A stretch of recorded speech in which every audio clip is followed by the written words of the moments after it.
Picture a squad of soldiers kicking down your door at midnight. They're not here for you. They're here for your 13-year-old daughter. She's not being arrested. She's being registered, like livestock on a ledger. In the year 39 AD, Emperor Caligula didn't just terrorize Rome. He industrialized it. He built a system, a cold, calculated machine designed to identify, seize, and mentally destroy the youngest, most innocent girls across the empire. Behind the walls of a palace that looked like paradise, guards logged every victim on wax tablets, assigned them numbers, and systematically dismantled their minds. But here's what makes this story truly unbearable. The violence wasn't the worst part. The worst part was that Roman fathers smiled. Roman mothers sent thank you letters. Parents across the empire actually celebrated when their daughters were taken. Right now, we are pulling apart one of the most carefully buried chapters in Roman history. You are about to learn the precise machinery Caligula engineered to mass-produce human suffering. You'll see how he turned the wives of Rome's most powerful senators into weapons used against their own husbands, while those men stood frozen and watched. You'll step inside the walls of his private compound and understand the psychological warfare that shattered victims before a single hand was raised. And then you will witness the final 60 seconds. A savage, desperate ambush in a narrow corridor that ended the reign of Rome's most deranged ruler in 41 AD. This is the account of an empire that filed human agony into neat columns and rows, and the generations of survivors who were sentenced to carry that silence until death. Before we go any further, drop a comment right now and tell me exactly which city and country you're watching from. Take 1 second to subscribe to the channel. That single click fuels this project and helps us drag more buried history into the light. Do not skip a single sentence from this point forward. You are watching Ancestral, the best dark history channel in the world. The year is 19 AD. A 7-year-old boy is tearing through a Roman military camp, kicking up dust with every step. He's wearing a perfectly tailored miniature legionary uniform, a tiny iron breastplate strapped across his chest, small red leather boots laced tight around his feet. The hardened soldiers of Rome's northern frontier absolutely love this kid.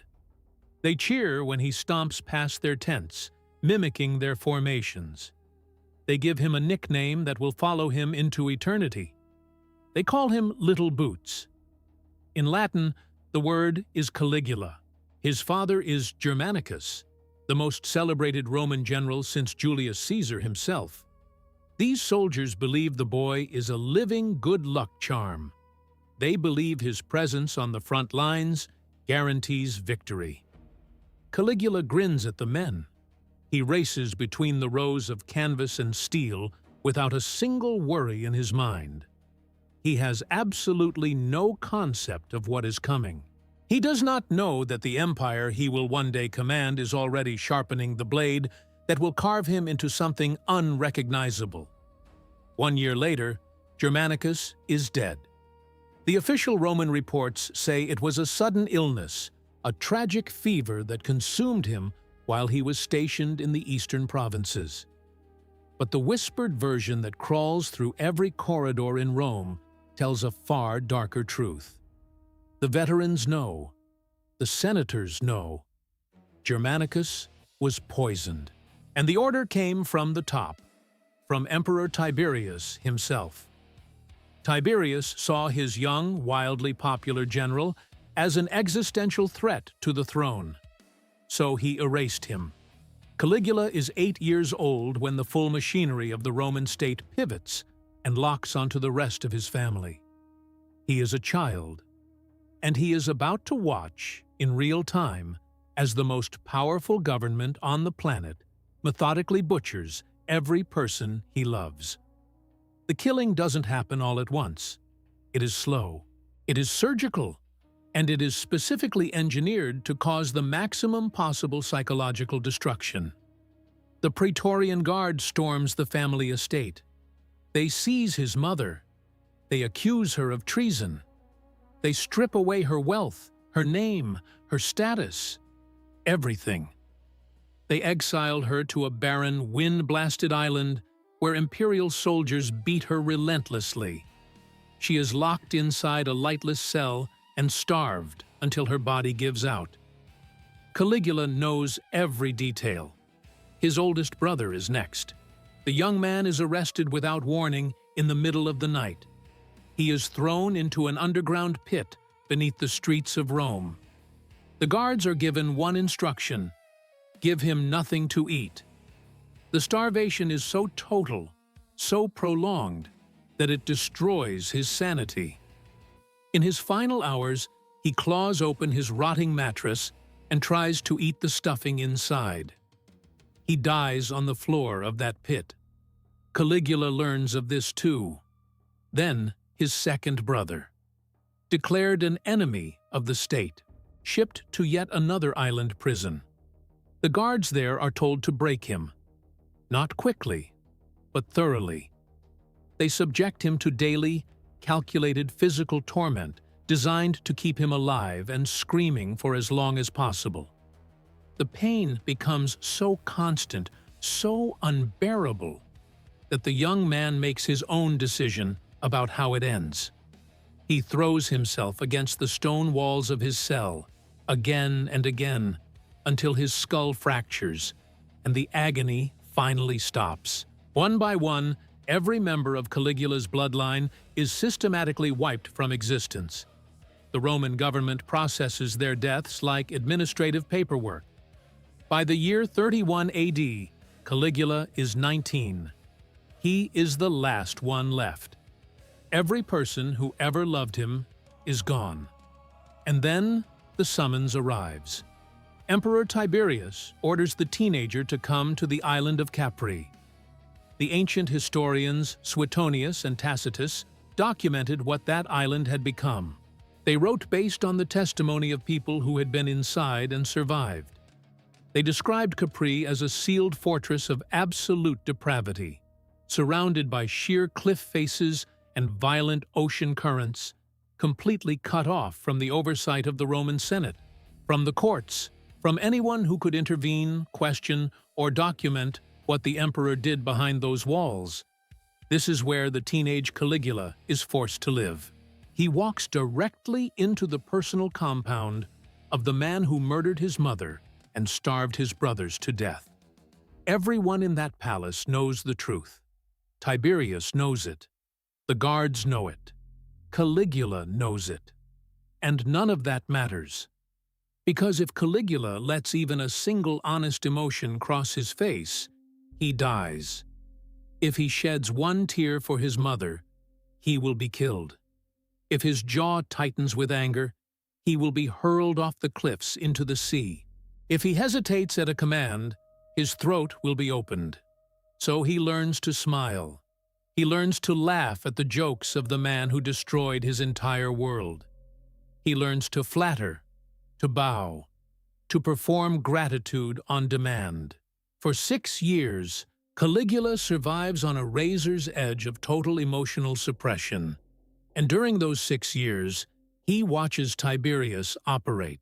He studies the mechanics of absolute power, how to identify weakness in a person, how to isolate them from anyone who could help, how to dismantle their sense of reality, and how to break a human being so completely that they stop resisting altogether. He receives a 6-year masterclass in psychological warfare from the cruelest ruler Rome has ever produced. The historian Suetonius studied Caligula's behavior during this period and wrote one of the most haunting lines in Roman historiography. He said there was never a better servant, nor a worse master. The trauma is not destroying Caligula. It is building something inside him, something calculated, something patient. The boy who ran through the camp in tiny red boots is gone. In his place, A predator is taking shape. In 37 AD, it ends. Emperor Tiberius dies. Some accounts say it was natural, the slow collapse of an aging body. More credible sources claim Caligula, and an accomplice pressed a heavy pillow over the old man's face and held it there until the breathing stopped. However it happened, the hostage is now the emperor. Caligula takes the throne, and Rome loses its mind with joy. Citizens flood the streets. Animals are sacrificed at every temple. The entire empire believes it has been saved. They look at Caligula and see the reflection of his legendary father, Germanicus. They believe they've crowned a noble, compassionate leader who will restore justice and dignity to Rome. They have no idea what they've just done. They don't understand that they've handed the most lethal military and political apparatus in human history to a man whose mind was broken before he ever sat on the throne. For the first 7 months, the performance is flawless. Caligula plays the role of the ideal emperor without a single mistake. He publicly burns the files from Tiberius's treason trials. He frees political prisoners. He throws enormous gladiatorial spectacles. He distributes massive sums of money to the poorest citizens. Rome exhales, and then everything collapses. A violent, unknown fever seizes Caligula's body. It wrecks him for weeks. He drifts to the very edge of death. Palace physicians scramble, applying leeches, mixing herbal remedies, invoking the gods. The citizens of Rome hold vigil outside the palace walls, terrified of losing the man they believe is their salvation. Then the fever breaks. Caligula opens his eyes. He slowly regains his strength. He stands up. He walks out of that room. But something fundamental has shifted. The man who collapsed into that bed and the man who rises from it are not the same person. No one will ever know exactly what the virus did inside his skull. No one will ever know whether the sustained, raging fever caused irreversible neurological damage, or whether the illness simply burned away the last wall of self-control he had spent 6 years constructing on Capri. Whatever the medical explanation, something inside Caligula's mind permanently fractured. The mask dissolves. Every ounce of suppressed rage, every scar from every dead family member, every dark lesson absorbed on that island, all of it fuses together into a single, terrifying conviction. He has absolute power. And now he understands, with perfect clarity, that he can force every living person in Rome to feel the exact same helplessness that was forced on him. The real Caligula is about to step into the light. In 39 AD, the operation begins, and it does not begin with chaos. It begins with paperwork. Imperial officers, flanked by armed Praetorian escorts, start moving through every district of the city of Rome and the surrounding territories of Italy. They walk through the wealthy estates on the Palatine Hill. They push through the narrow, suffocating alleyways of the Suburra slums. They are not conducting a population count. They are not collecting unpaid taxes. They are not recruiting soldiers for the legions. They are hunting for girls. The emperor has issued precise instructions. The officers are to locate subjects who satisfy 3 rigid, non-negotiable criteria. First, the subject must be between 12 and 16 years of age. Second, she must meet the emperor's specific standard of physical appearance. Third, she must be a confirmed virgin, verified through scrutiny of the family's social reputation, and in certain documented cases, through invasive physical inspection. The historian Suetonius, writing decades later with access to surviving imperial records, describes fragments of this process. He details how young women from elite families and common households alike were gathered and presented.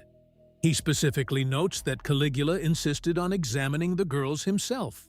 The emperor would walk slowly down the line of trembling teenagers, studying their faces and their bodies with the detached precision of a livestock trader appraising new inventory at a market auction. Even Suetonius, a man who spent his entire career cataloging the murders, the incest, and the political executions of the Roman elite without blinking, appears visibly unsettled when writing about these particular events. This was not an impulsive outburst. This was the organized, state-administered processing of human beings as property. The bureaucratic machinery behind this operation was staggering. The officers carried heavy wax tablets and sharpened bronze styluses. They recorded everything: the name of the girl, her precise age, a detailed physical description, her family's social connections, and political standing. Individual human beings were stripped of every trace of personhood and converted into data points on a government register. The system ran with disturbing efficiency. Officers operated in pairs. Each pair carried the official imperial seal of Caligula, a small piece of stamped wax that represented the absolute divine authority of the emperor himself. That seal opened every door in the empire. No household could refuse. No father could object. No gate could remain shut. These officers worked under strict, measurable quotas imposed by the palace. They filed mandatory daily reports. Their performance was evaluated entirely by numbers. How many potential candidates were identified? How many homes were entered and inspected? How many girls were successfully secured and delivered to the compound? This was not the erratic destruction of a lunatic swinging a blade in the street.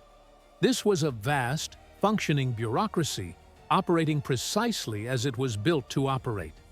And that is what makes this chapter of history so deeply horrifying. Dozens of educated scribes, experienced administrators, and disciplined soldiers processed human lives with the exact same detachment they would bring to tallying grain shipments arriving from the ports of Alexandria. They turned absolute horror into routine. They buried atrocity under procedure. But the most disturbing element of this entire system was not the officers. It was the parents. They did not resist. They did not barricade their homes. They did not reach for weapons to defend their children. They complied. In ancient Roman society, public reputation and social standing were not vanity. They were survival. A family's position in the social hierarchy determined everything: access to food, legal protection, marriage prospects, physical safety. And the emperor was not merely a political leader.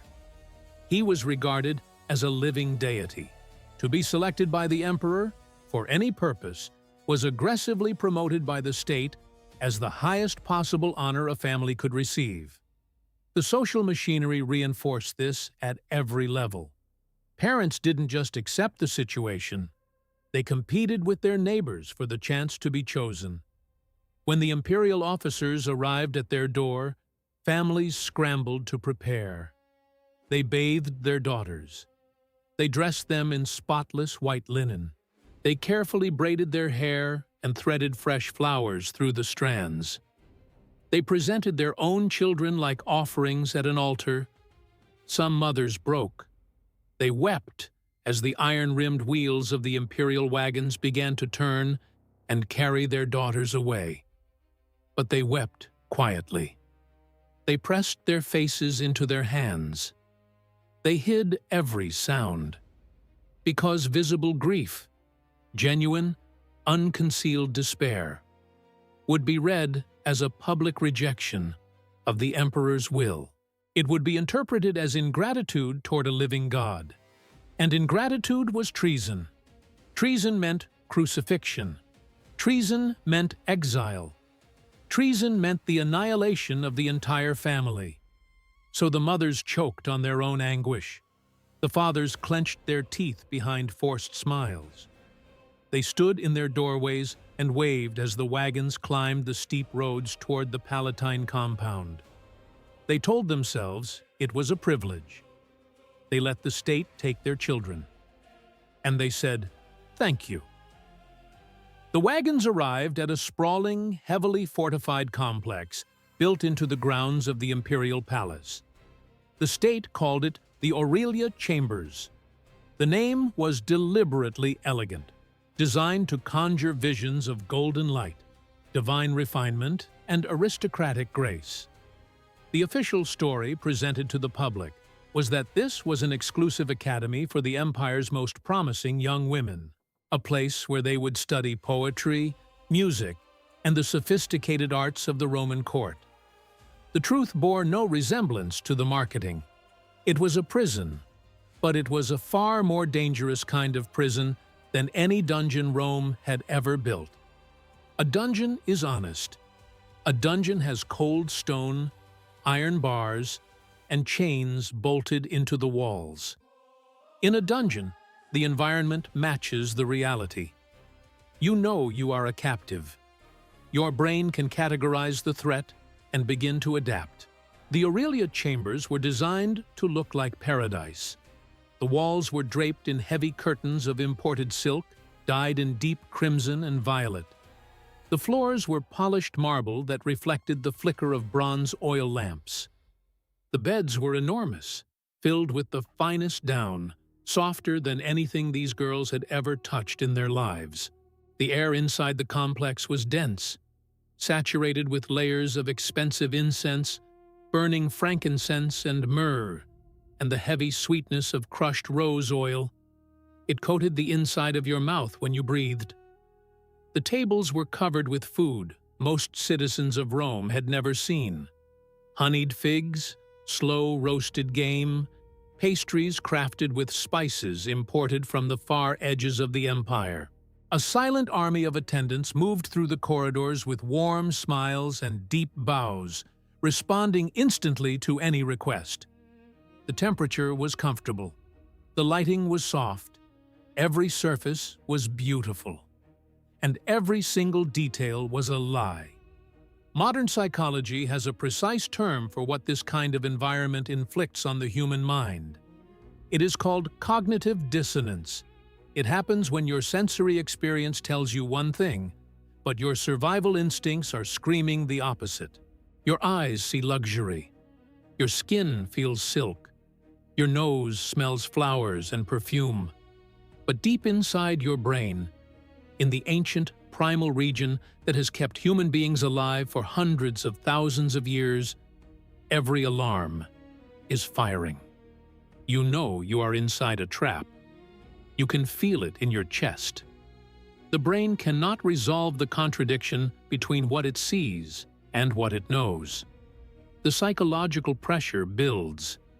You start doubting your own perception. You question whether the danger is real or imagined. Your grip on reality begins to slip. The mind starts to fracture. Not from violence, but from confusion. The girls learned the true nature of their cage almost immediately. They were not permitted to leave their assigned rooms without direct authorization from a guard. They were forbidden from writing or sending any message to their families. The thick silk drapes covering every window blocked all natural light, deliberately destroying any sense of time. They could not tell morning from midnight. They lost track of days, then weeks. No one explained what was expected of them. No instructions were given. No schedule was posted. They were simply placed in their beautiful rooms and left to wait. Some waited for days. Others waited for weeks. The total absence of information was not an oversight. It was the central weapon. Silence was the sharpest blade in the compound. No attendant answered a question. No guard made eye contact. No one told them when the emperor would send for them. No one told them what happened to the girls who were taken. They were sealed inside their own dread, with no way to release it. The only indication that something was happening came after dark. In the deep silence of the night, the unmistakable sound of iron-soled military boots would begin echoing down the marble corridor. Heavy, rhythmic. Getting closer. Every girl in the compound would freeze. They pressed their backs against the walls and stopped breathing. The footsteps would halt outside a door. The lock would turn. A girl would be led out in silence. The next morning, if she returned, she was a different person. Her eyes were vacant. Whatever had been alive inside her was gone, and in many cases, she simply never came back to her room at all. The smiling attendants who brought trays of honeyed fruit and warm bread were not servants. They were informants embedded by the imperial intelligence apparatus. They watched every movement. They listened to every sound. Every tear that fell in the dark was recorded and reported to the guards. Every hushed word exchanged between two girls in a corridor was documented and filed. And if the guards detected the beginning of a bond, if two girls were seen sitting together, speaking in low voices, finding even the smallest fragment of solidarity in their shared nightmare, the response was immediate and absolute. The girls were physically separated. They were relocated to opposite ends of the massive compound with no warning and no explanation. The reasoning behind this was coldly logical. Human connection generates emotional resilience. Emotional resilience generates the capacity to endure. And endurance generates the possibility of resistance. The entire architecture of the Aurelia chambers was built on one principle: total isolation. Caligula needed these girls completely shattered before he ever entered the room. The weeks of silence, the disorienting luxury, the suffocating uncertainty, all of it was the primary instrument of destruction. By the time a guard finally came for them, the fight was already over. Before we go deeper into the machinery of Caligula's expanding reign of terror, I need to speak directly to you. If you are still watching, you already understand something most people never will: that real history is not clean, it is not comfortable, and it does not exist to make you feel safe. I want to invite you to join our exclusive channel membership, The Lineage. When you join The Lineage, you are not just clicking a button. You are stepping inside the inner circle of this project. You are declaring that you are one of us, someone who demands unflinching, deeply researched investigations into the chapters of human history that the world would rather forget. Your membership is what keeps this channel alive. It is the resource that allows us to keep digging into these buried nightmares and bringing them into the light. And in return, you get access to exclusive content, including early releases of our most intense investigations before anyone else sees them. If this is your world, step in. Click the Join button and become part of the Lineage now. In the 1960s, a psychologist named Dr. Martin Seligman ran a series of experiments that would permanently change our understanding of how despair operates inside the brain. What he found was deeply unsettling. When a living creature is subjected to repeated suffering and slowly learns that absolutely nothing it does will make the suffering stop, something fundamental changes in the brain. The creature stops trying to escape. It stops fighting. It lies down and accepts the pain. Not because it is weak, not because it has chosen to give up, but because the brain, in a desperate act of self-preservation, shuts down the systems that generate hope. It does this to prevent a complete psychological collapse. Dr. Seligman called this phenomenon learned helplessness. The pattern is always the same. First, the victim panics and struggles. Then, the victim realizes the struggle changes nothing. Then, the resistance fades. And finally, the victim stops feeling anything at all. This is the exact mechanism that Emperor Caligula weaponized 2,000 years before modern science gave it a name. The girls sealed inside the Aurelia chambers were not being destroyed by brute force. There were no whips, no branding irons, no chains. They were being dismantled by an environment specifically constructed to collapse their psychological defenses. The luxury that felt deeply wrong. The smiling faces that concealed something predatory. The endless, formless waiting that offered no answers and no endpoint. Every element of the compound was designed to push its victims through the exact stages of learned helplessness. They cried. They pleaded with the walls. They bargained with the silent attendants. And then, one by one, they went quiet. Their minds shut down to survive the unbearable uncertainty. This was the intended result. When the order finally came, when the heavy boots stopped outside their door and the lock turned, the girl on the other side had already been emptied. The resistance was dead long before the door swung open. But Caligula's ambition did not end behind the walls of the Aurelia chambers. The compound was only the foundation. It was proof of concept. Once he understood that he could systematically dismantle the most vulnerable, he recognized that the same architecture of control could be deployed against the most powerful. He shifted his focus to the Roman Senate, to the generals who commanded the legions, to the aristocrats who controlled the wealth of the empire. He decided to drag every one of them into his system, and he designed a theater of public humiliation so precise, so psychologically devastating, that it paralyzed the entire governing apparatus of Rome. The heavy footsteps that echoed through the corridors of the Aurelia chambers were about to march directly into the grand banquet halls of the Roman elite, and the horror was about to escalate in ways that no senator, no general, and no nobleman could have possibly anticipated. The men who governed Rome believed they existed above the reach of any threat. They were the heirs of dynasties that had conquered the known world. They commanded legions stationed on the frozen edges of Germania and the fog-drenched coasts of Britannia. They controlled the accumulated wealth of entire civilizations. They dictated the laws of an empire from the polished marble steps of the Senate House. They looked at the shattered girls sealed inside the Aurelia chambers and felt nothing that resembled personal danger. They viewed the abductions of commoners and minor nobles as a distant tragedy, a fire burning in someone else's neighborhood. They assumed their ancient bloodlines and staggering fortunes formed an impenetrable wall between themselves and the emperor's appetite. They were catastrophically, irreversibly wrong.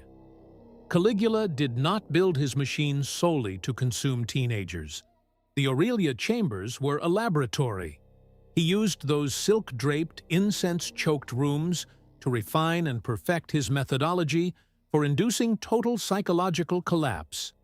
Once he had mastered the precise mechanics of destroying a human being from the inside out, he redirected that machinery toward the most powerful men alive. He decided to drag the rulers of the civilized world into the same system that had already swallowed their daughters. The historian Cassius Dio documented in extensive detail the transformation of the imperial court during this period. Caligula had arrived at a conclusion that most tyrants never reach. He understood that simply ordering the execution of a political enemy was wasteful. Death was instantaneous release. A severed head experiences no fear. A dead senator cannot sit across from you at a table and radiate total submission. Physical elimination removed a threat, but it did not establish permanent, bone-deep dominance over the survivors who watched. Caligula wanted something far more corrosive than death. He wanted the most battle-hardened commanders and wealthiest aristocrats in the empire to wake up every single morning carrying the full, suffocating weight of their own cowardice. He wanted to hollow out their honor, dissolve their self-respect, and leave them functioning just enough to continue governing. but as empty, obedient vessels. To accomplish this, he seized the most sacred tradition of the Roman ruling class and converted it into a weapon.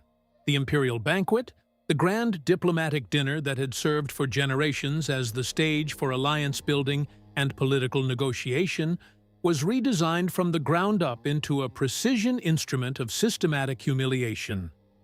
An invitation to dine with Emperor Caligula in 39 AD was not a social occasion. It was a sentence.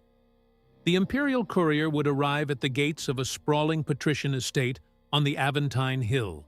He would present a scroll sealed with the emperor's official wax stamp. The senator would crack the seal with unsteady hands and read the contents. The instructions were always identical, and they always contained one specific detail that turned the blood cold. The senator was commanded to attend, and he was explicitly required to bring his wife. The atmosphere inside these households collapsed instantly. The husbands stared at their wives across the room, fully aware of the stories circulating through every back corridor in the capital. They knew what happened at these dinners. They had heard about the ledgers, the quotas, and the occasional hollow-eyed survivor quietly returned to the city weeks later. But there was no exit. Declining an invitation from the emperor was not a social slight. It was an open act of treason against a man the state recognized as a living god. Refusal meant execution, not just for the senator, but for every member of his extended family. So they obeyed. They ordered their household slaves to prepare the finest garments. They draped their wives in layers of heavy gold. They climbed into their covered litters, flanked by personal guards, and began the slow, torchlit ascent up the roads to the Palatine Palace. The banquet hall itself was engineered to overwhelm the senses and amplify the terror. It was a physical manifestation of unchecked power. Enormous vaulted ceilings were covered in gold leaf mosaics that shimmered in the light of hundreds of massive bronze candelabras. The walls were clad in rare, imported marble, veined in deep reds and greens that gleamed like wet stone. The air was saturated with the same thick, cloying perfumes used inside the Aurelia chambers. The guests entered and took their assigned positions on the ornately carved dining couches. These were men who had personally ordered the deaths of thousands on distant battlefields without losing a moment of sleep. And yet, as they settled onto the embroidered cushions, the silence in that room was total. It was not the comfortable silence of men at ease. It was the suffocating quiet of prey that knows the predator is close. Dozens of the most educated, most ruthless, most powerful human beings on the planet sat frozen in place. Servants glided between the couches in absolute silence, filling crystal goblets with aged, impossibly expensive wine. Massive silver trays stacked with rare delicacies were arranged across the tables. No one reached for food. No one dared speak above a breath. Every pair of eyes was locked on the heavy wooden doors at the far end of the hall, waiting for the emperor to walk through them. When Caligula finally entered, the real destruction began. He did not go to his place at the head of the table. He did not signal for the meal to start. He deliberately broke every convention of the traditional Roman banquet to establish that no protocol existed except his will. Instead of sitting, he walked. He moved slowly along the perimeter of the dining couches, passing behind each reclining guest. Cassius Dio describes how the emperor would pause, lean forward, and focus his full attention on the wives. He examined them with the same cold, methodical intensity he used when inspecting the rows of terrified teenagers inside his private compound. He was openly, publicly evaluating the wives of the most senior officials in the Roman government as though they were merchandise displayed at a slave auction. He studied their faces. He assessed their bodies. The physical tension inside that hall became almost unendurable. The husbands stared rigidly ahead at the far wall. Their hands gripped the edges of the dining couches so tightly their knuckles went white. They held their breath and silently begged every god they knew that the emperor would keep walking past their family. Then Caligula stopped. He extended his hand, closed it around the wrist of a senator's wife, and pulled her sharply to her feet. There was no request, no pretense, no explanation offered to the husband. He simply took her. He led the woman out of the banquet hall, through the heavy doors, and into a private adjacent chamber. The doors crashed shut behind them, and the sound ricocheted through the silent marble room like a detonation. And the husband, the immensely wealthy, politically untouchable Roman patriarch who commanded armies and owned thousands of human beings, remained exactly where he was. He did not rise. He did not reach for a weapon. He did not raise his voice. He knew with complete certainty that any aggressive movement would end his life before he made it 3 steps. The Praetorian guards positioned in the shadows along the walls would cut him down instantly. But the physical threat to his own body was not even the primary restraint. It was the knowledge that retaliation would trigger the extermination of his bloodline.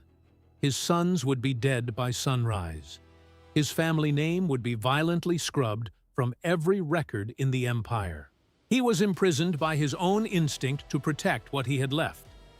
Then began the agony of the wait. 20 minutes, sometimes 30. The doors stayed shut. The husband was expected to sit at the table, hold his cup, and maintain his composure. But the true horror of the scene was not confined to the one man whose wife had been taken. It was the enforced performance demanded of every other man in the room. The remaining senators did not offer sympathy. They did not look at the victimized husband with compassion or solidarity. They forced themselves to make conversation. They discussed the upcoming chariot races. They debated the cost of Egyptian grain shipments. They speculated about the weather along the northern frontier. They raised their voices, not naturally, but deliberately, trying to construct a wall of mundane noise thick enough to muffle the reality of what was happening on the other side of those doors. Every man in that room became an active participant in the collective delusion. Every man pretended he could not hear what was audible to all of them. This coordinated denial did not merely humiliate one senator, it systematically dismantled the collective dignity of the entire Roman ruling class in a single evening. The historical record preserves one incident that captures the full, devastating precision of this method. Cassius Dio documented the destruction of a senator named Valerius Asiaticus, a man of enormous personal wealth and fierce pride, originally from the fiercely independent Gallic provinces. Asiaticus was not a man built for submission. He had risen through the ranks of the Roman elite on the strength of his reputation and his refusal to bow easily. And yet, during one of these imperial banquets, Caligula selected him.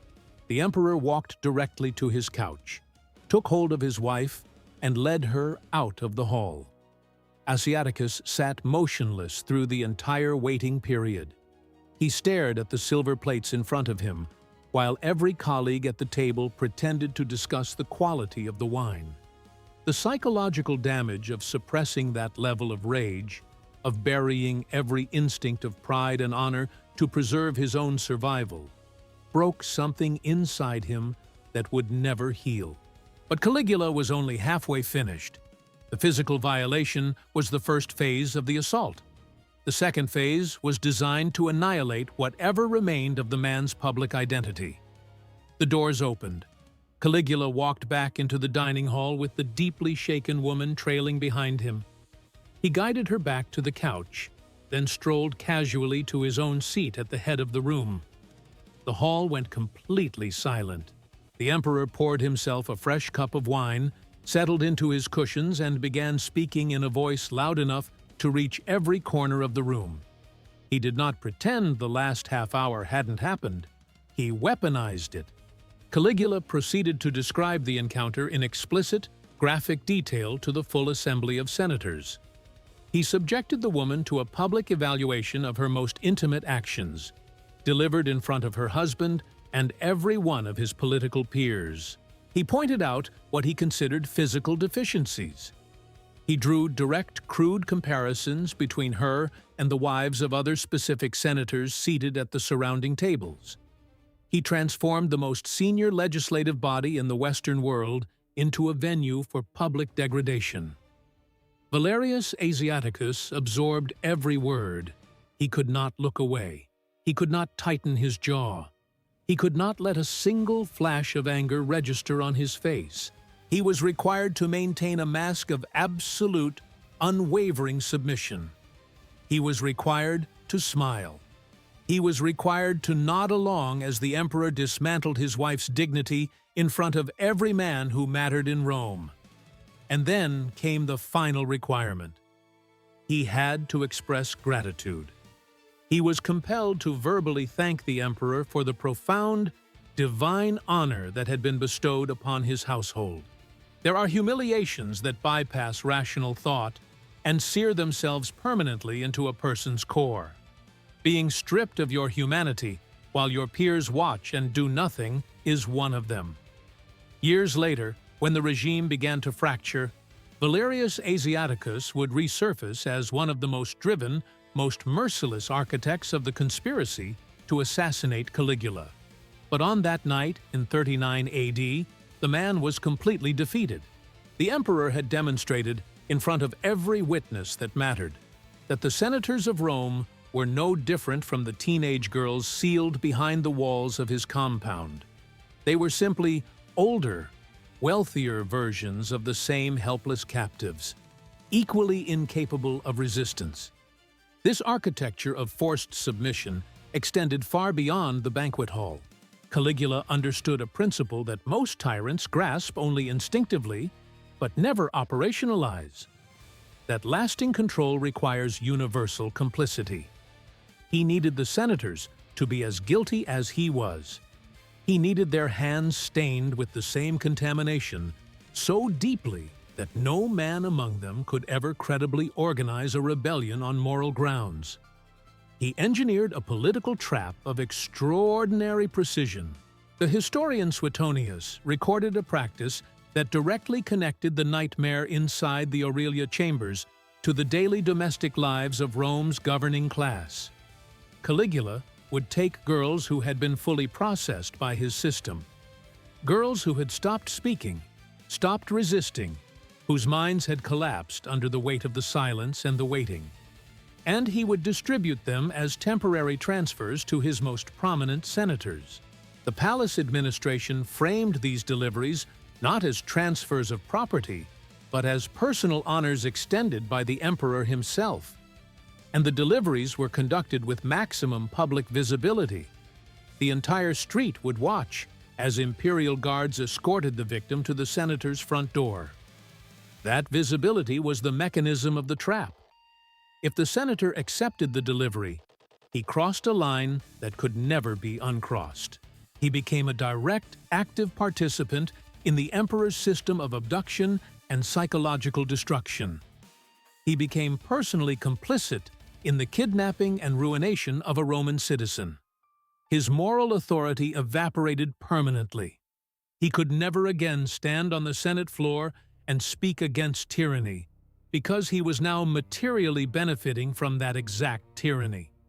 He was bound to the emperor by the unbreakable chain of shared guilt. But the alternative was equally fatal. If a senator attempted to preserve his integrity, if he looked at the destroyed girl standing on his doorstep and turned the guards away, the consequences were immediate. Rejection of the transfer was not interpreted as a principled stand. It was classified by the state as a deliberate public insult to the Emperor of Rome. It was read as a rejection of imperial favor. Within hours, the accusation of treason would be filed. The senator's estates would be confiscated. His family would be exiled or executed. His own death would follow swiftly. It was a perfectly sealed system. Every possible choice led to the same destination: complete destruction. Accept the victim and surrender your soul. Reject the victim and surrender your life. There was no third option. There was no escape hatch.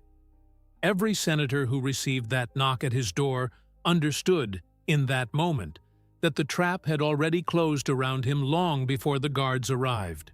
This is the engine that allows a regime built on terror to sustain itself not for weeks, but for years. It does not depend solely on the blades of the Praetorian Guard or the enforcement of brutal laws. It runs on the systematic distribution of shame.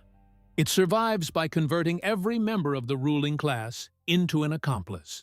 Once a man has sat motionless at a banquet while his colleague's wife is dragged from the room, once a man has accepted a psychologically destroyed girl from the state apparatus in order to save his own skin, he is no longer capable of opposing the regime. He is a compromised, terrified animal. He cannot point his finger at the emperor because his own hands are covered in the same filth. The entire Roman government became a closed network of silent, guilty survivors, each one bound to the others by the shared knowledge of what they had done and what they had allowed. These men, educated, proud, powerful beyond the imagination of ordinary citizens, would leave the imperial palace after these banquets and return to their vast estates. They would walk past their imported marble statues and their immaculate gardens. They would enter the bedrooms of their own children, kiss them on the forehead, and whisper good night, desperately performing the role of the honorable Roman father. They would rise the next morning, command their households, dictate letters to provincial governors, and carry on the theater of authority. But every one of them knew the truth. They knew they were men who had traded their dignity for one more day of breathing. And Caligula knew that they knew. He surveyed the Senate floor and saw a room full of domesticated animals, men who would snarl at foreign ambassadors but flatten themselves the instant he raised his hand. That mutual, unspoken awareness was the final lock on the chain. It did not just control individuals, it paralyzed the entire empire. Before we reveal the fatal error that brought this entire machine crashing down, I need to point your attention to the screen. The deeply researched historical text that served as the primary foundation for this investigation is available right now through the View Products button on your screen. This is not a casual read. It is a comprehensive archive of documented terror that strips away every sanitized myth about the Roman Empire and lays bare the raw machinery of Caligula's reign. We used it to build today's investigation from the ground up. And if you want to fully grasp the depth of the psychological warfare that operated in the ancient world, you need this in your collection. But do not stop there. Open the shop shelf while you continue watching. There are additional pieces in that vault, carefully selected items, and dark memorabilia that bring this era to life in ways a screen cannot. Browse the full collection now and secure the archive before it's gone. Caligula had constructed what appeared to be an unbreakable system. He had consumed the most vulnerable. He had neutralized the most powerful. He had bound the entire Roman Senate to his regime through a web of shared guilt so thick that no man could cut through it without destroying himself. He surveyed his empire and saw total obedience. He believed he had achieved something no ruler before him had managed: a permanent state of absolute, unchallenged control. He believed he was beyond the reach of any conspiracy, any rebellion, any human force. But absolute certainty is the most dangerous drug a tyrant can consume. While Caligula was focused entirely on humiliating aristocrats and processing the innocent, he made the one mistake that no ruler surrounded by armed men can afford to make. He stopped paying attention to the men holding the swords. He forgot about the Praetorian Guard, the elite, lethally trained soldiers who stood closer to him than any senator, any wife, any victim ever could. And that single, fatal lapse in attention was about to trigger a concentrated eruption of violence so sudden and so savage that it would repaint the palace corridors in blood within 60 seconds. Every perfectly engineered system contains one hidden fracture that can bring the entire structure down. Caligula had built an extraordinary apparatus of psychological domination. He had processed countless innocent citizens through the sealed corridors of his palace compound. He had systematically reduced the proudest, most powerful politicians in the Roman Senate to silent accomplices who sat motionless while he dismantled their families in front of their own eyes. He controlled the treasury. He controlled the courts. He controlled the very psychology of the men who were supposed to govern the empire. He looked out across Rome and saw total submission. He believed he had transcended the rules that applied to mortal rulers. He believed he had become untouchable. But in the blinding confidence of that belief, he made the one mistake that no man surrounded by armed soldiers can survive. He poured every ounce of his attention into crushing aristocrats and consuming the defenseless. And he completely neglected the lethally trained killers standing 3 feet behind his chair. He forgot about the Praetorian Guard. The Praetorian Guard was not a ceremonial unit. These were the most elite soldiers in the Roman military. Hand-picked combat veterans who received double the salary of a standard legionary and held the exclusive legal right to carry weapons within the sacred boundaries of the city of Rome. They were with the emperor every hour of every day. They stood outside his sleeping quarters. They lined the walls of the banquet halls during the nightmare dinners. They watched the girls being escorted down the marble corridors and through the doors of the Aurelia chambers. They saw everything. They heard everything. And Caligula treated them as though they were no more significant than the stone columns holding up the ceiling. He assumed that their loyalty had been permanently secured with heavy payments of silver. He assumed that professional soldiers lacked the emotional capacity to be disturbed by the suffering of civilians. On that second point, he was largely correct. These were not sentimental men, but he was fatally, irreversibly wrong about their tolerance for personal humiliation. Among the senior officers of the guard was a tribune named Cassius Chaerea. He was not a palace functionary. He was a scarred, aging veteran who had spent decades in the most savage theaters of war the empire had to offer. He had led men through the frozen forests of the northern frontier. He had survived ambushes, commanded sieges, and killed enemies of Rome with mechanical efficiency for most of his adult life. He carried himself with the rigid, unyielding pride of a man whose entire identity was constructed around military discipline and the respect of his peers. But Cassius Chaerea had one physical characteristic that the young emperor found endlessly entertaining. The veteran's voice was naturally high-pitched, slightly thin and reedy, a meaningless biological detail. But to a predator like Caligula, it was an open wound he could press on every single day. Caligula converted the tribune into a daily public spectacle.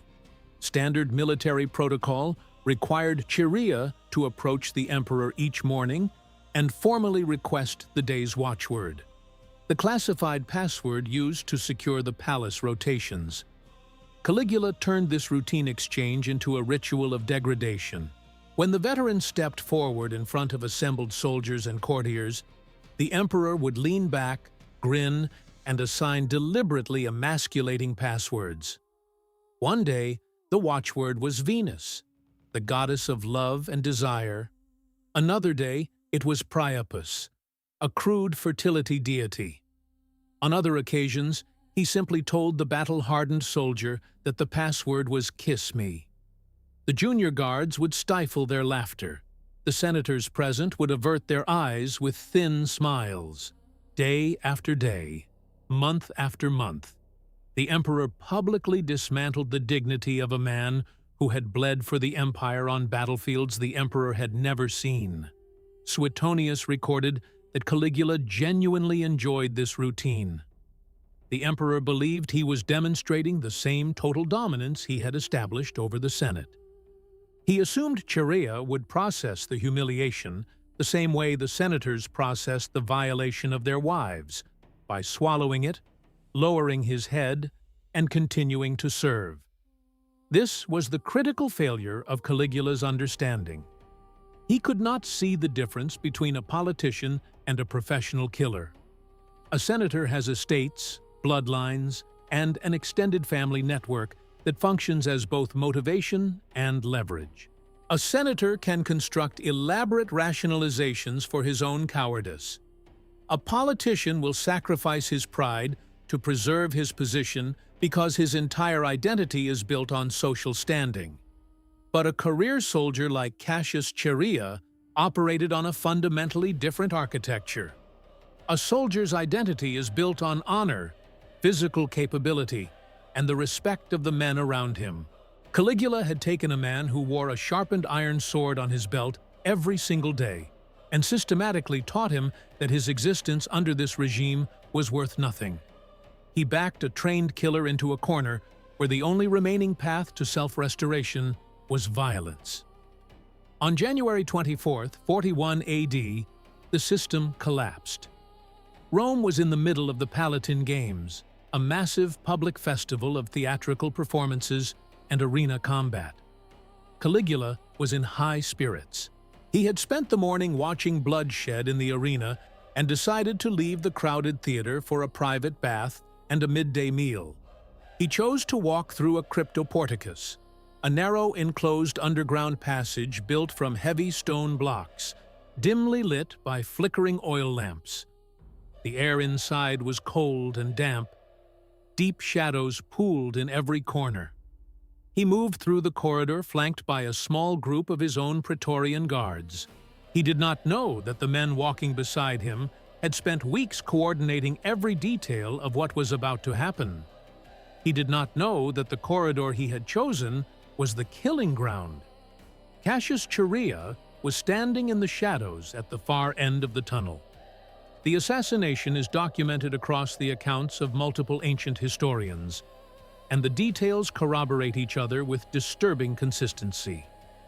As the emperor approached, Chaerea stepped directly into his path. He executed the standard protocol, stood at attention, locked eyes with the emperor, and formally requested the daily watchword. Caligula stopped. He looked at the old soldier, and he smiled. That same expression of total, contemptuous amusement he had worn every single morning for years. He opened his mouth to deliver one last degrading punchline directly into the face of the man standing in front of him. He never finished the sentence. Chaerea did not pause. He did not deliver a speech. He did not invoke the Republic or the name of justice. He shouted a single explosive phrase, roughly translated as "take this," and drove his heavy military blade directly into the emperor's body. He angled the strike beneath the ribs and thrust upward into the vital organs. Caligula screamed. The narrow stone corridor detonated into chaos. Conspirators surged from both ends of the tunnel, sealing every exit. They did not restrain him. They did not attempt an arrest. They fell on the emperor with the coordinated fury of men who had been holding their breath for 4 years. They tore into him with legionary swords and short iron daggers. They delivered 30 separate, catastrophic wounds. They severed muscle, shattered bone, and carved through the body of the man who had called himself a god. The savagery of the attack went far beyond what was necessary to kill. This was 4 years of compressed rage detonating all at once. 4 years of watching girls disappear into the compound. 4 years of watching the most powerful men in Rome sit paralyzed at banquet tables while their families were destroyed in front of them. 4 years of standing at attention every morning and being publicly humiliated for the shape of a voice. All of it erupted in 60 seconds of uncontrolled, frenzied violence. They did not stop until the body on the stone floor was no longer recognizable as human. But the killing was not over. The cold logic of Roman succession demanded that no heir survive the death of an emperor. A living descendant was a future civil war. The bloodline had to be severed completely. Praetorian guards stormed the inner apartments of the palace. They found Caligula's wife, Caesonia, and killed her with their swords. Then they entered the imperial nursery. Inside was Caligula's only child, a 2-year-old girl named Julia Drusilla. The soldiers showed no hesitation. One of them seized the toddler by her ankles and swung her body against the solid marble wall, destroying her skull on impact. The dynasty was finished. The palace was soaked in blood from one end to the other. The hours that followed the assassination threw the Roman government into freefall. The Praetorian Guard discovered Caligula's uncle, a frightened, stammering man named Claudius, cowering behind a heavy curtain deep inside the palace. They hauled him out and immediately proclaimed him Emperor of Rome. Claudius inherited the largest empire on earth. He also inherited the most dangerous secret in the ancient world. He had to decide what to do with the Aurelia chambers. The compound still existed. The girls were still inside, still sealed in those perfumed, silk-draped rooms, still trapped in total silence, completely unaware that the man who built their cage had just been hacked apart on a stone floor 50 meters away. Claudius understood immediately that the truth was more dangerous than any enemy army. If he publicly acknowledged the existence of the compound, if he opened official investigations and exposed the full scope of what Caligula had engineered, the empire would fracture. The families of the victims would demand retribution. The senators who had participated in the system would be exposed as willing accomplices, triggering cascading purges and political executions that would gut the entire governing class. The moral credibility of the Roman state would disintegrate overnight. The provinces would revolt. The legions would splinter. Claudius looked at the situation and made the calculation that every government in history makes when the truth is more expensive than the lie. He chose silence.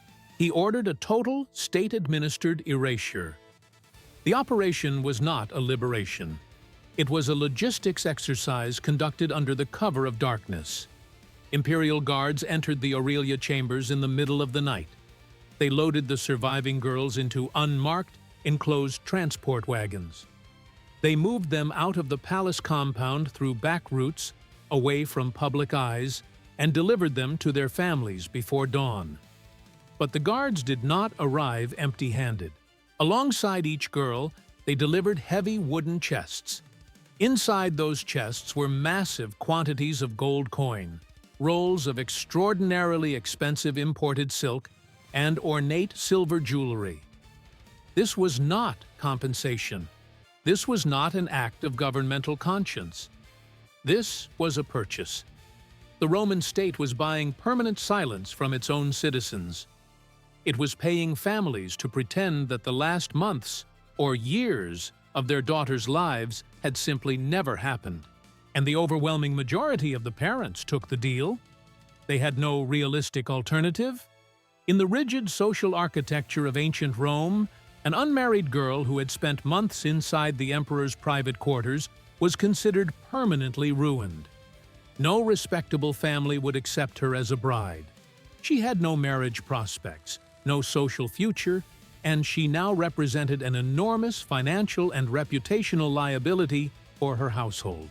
The best outcome any of these families could hope for was total erasure.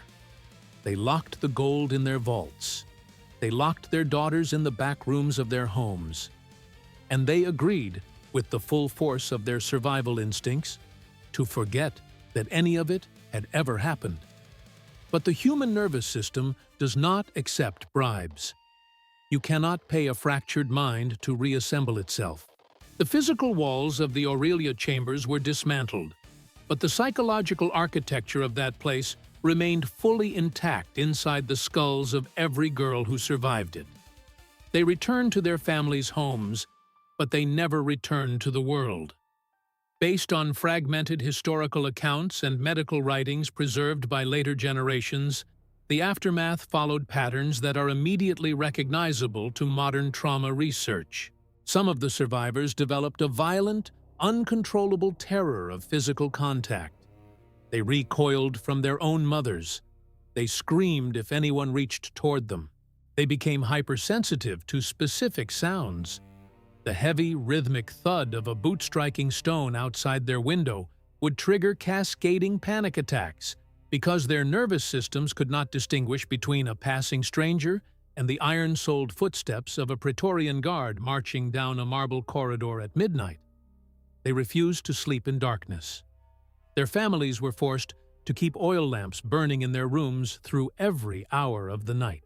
Even with the light, they jolted awake screaming from nightmares so vivid and so raw that the sound carried through the walls and settled into the bones of everyone in the household.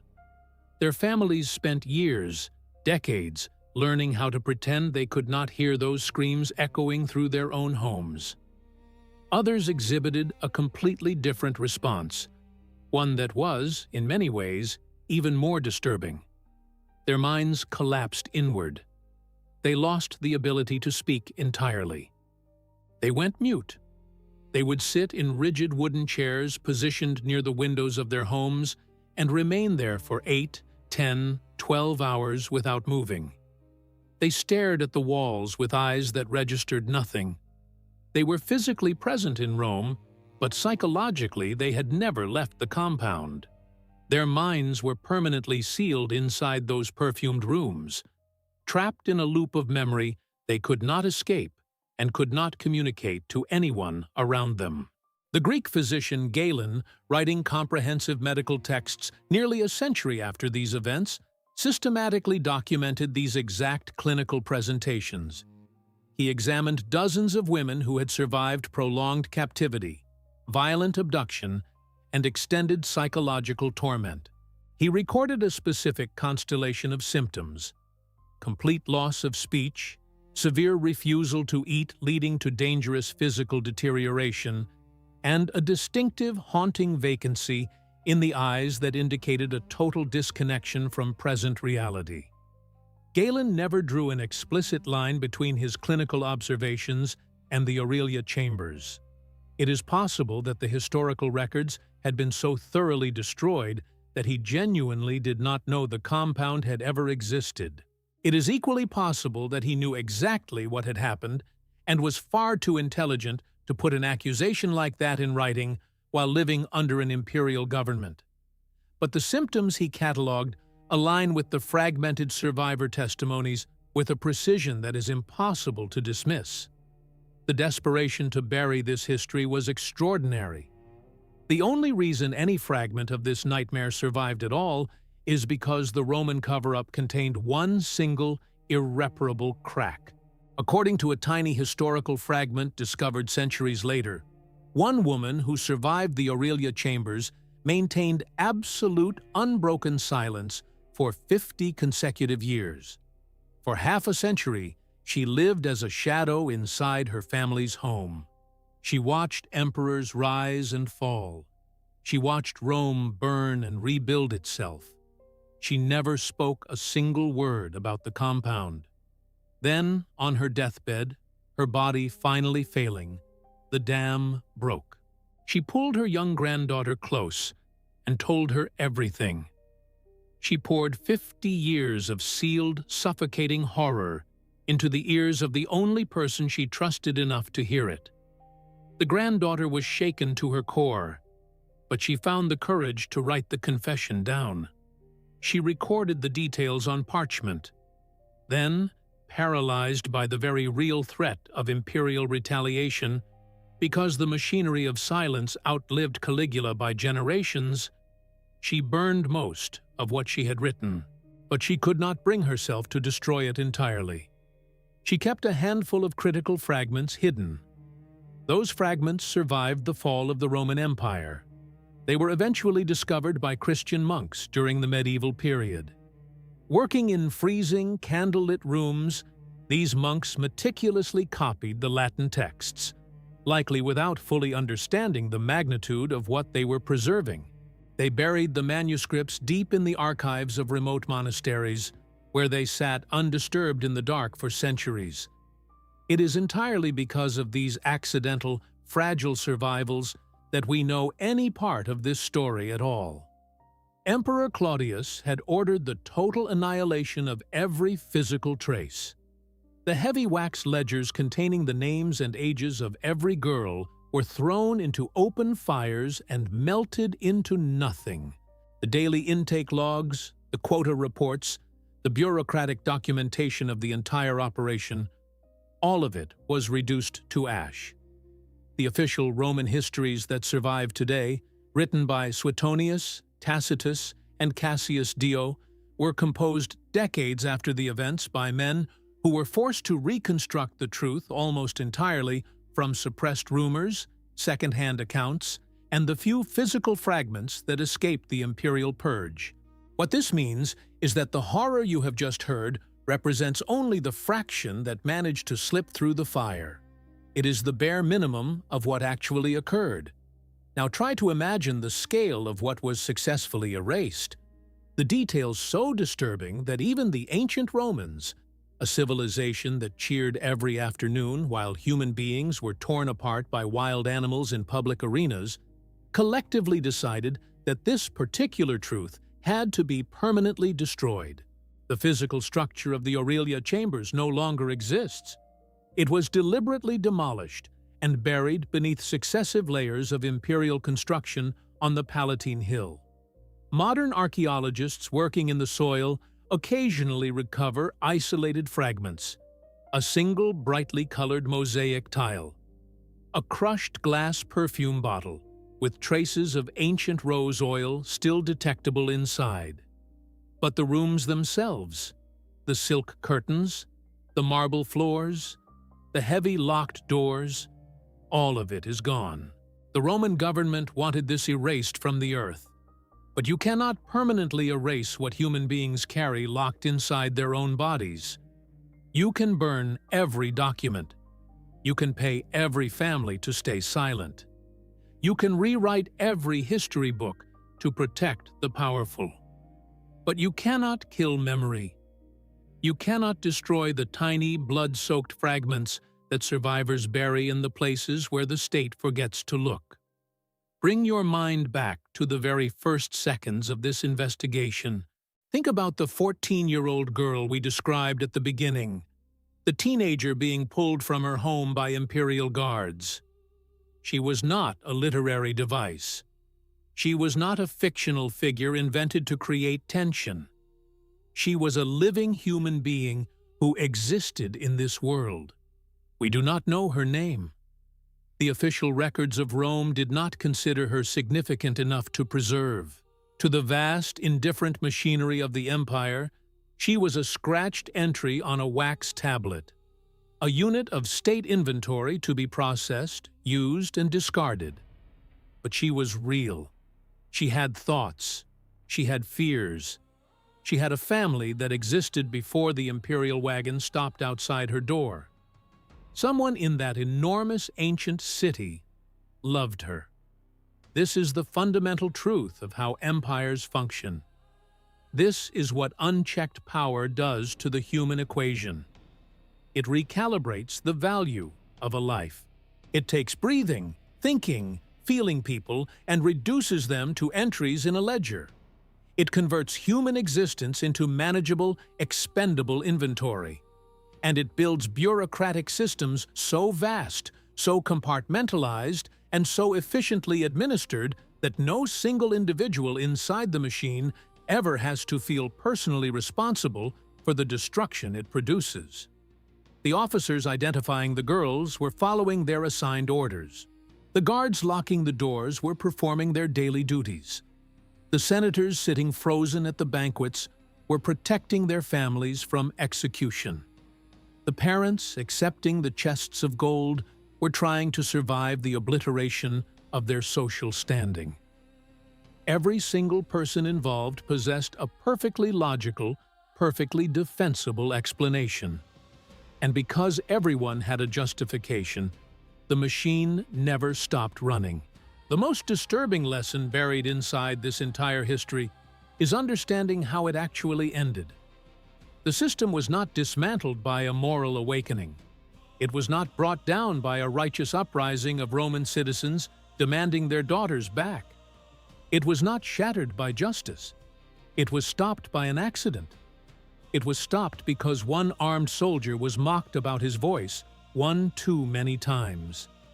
If Cassius Chaerea had been slightly more patient, if he had been slightly more willing to absorb the humiliation, if Caligula had simply chosen to torment a different guard on that particular morning, the machine would have survived. It would have continued operating without interruption. How long would the Aurelia chambers have kept processing victims? No one can say with certainty. Another decade, another generation, another century.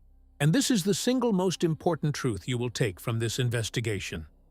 A truth that echoes across 2,000 years and remains as urgent today as it was on the day Chaerea drove his blade into the emperor's chest. Systems of organized, state-administered cruelty do not collapse because they are evil. They do not fall because they are wrong. They fall by accident. They fall because one single component of the machine fractures at precisely the right moment. For the vast majority of human history, these systems do not break. They simply keep operating. They keep consuming lives. They keep generating silence. They keep grinding forward, shielded by the compliance of the majority, until someone finally draws a weapon and says, "Enough." The Aurelia chambers operated at full capacity for 4 unbroken years. 4 years of girls methodically catalogued and destroyed. 4 years of senators psychologically dismantled at dinner tables. 4 years of parents surrendering their children in exchange for a word that sounded like honor. If one aging soldier had not been pushed past the point of endurance, the silence would never have been broken. The machine does not care how long it runs. It only cares about what it consumes. And that is exactly why we dig these stories out of the ground. We do not study this because it is ancient. We do not analyze it because it is safely sealed in some irrelevant past. We study this because these events are the foundational blueprints of human tyranny. They are the tested, proven models that powerful men deploy again and again across centuries. The faces change, the borders shift, the technology evolves, but the fundamental machinery of organized human destruction remains identical. And the only force that has ever stopped that machinery across the entire brutal span of our species' existence is a single person who refuses to stay silent. Thank you for watching this investigation to the very end. The algorithm actively suppresses this kind of raw, unfiltered historical truth, which means your attention is the only thing keeping these stories visible. Take 1 second right now to subscribe to the channel, hit the like button, and send this video to someone who needs to see the unvarnished reality of the past. You just watched another premium documentary from Ancestral, your ultimate history hub on YouTube. Look at your screen right now. Click the video appearing in the center of your display. Watch it immediately to continue your descent into the darkest archives of human history. The journey does not stop here. It only goes deeper. Click the video now, and I will see you there.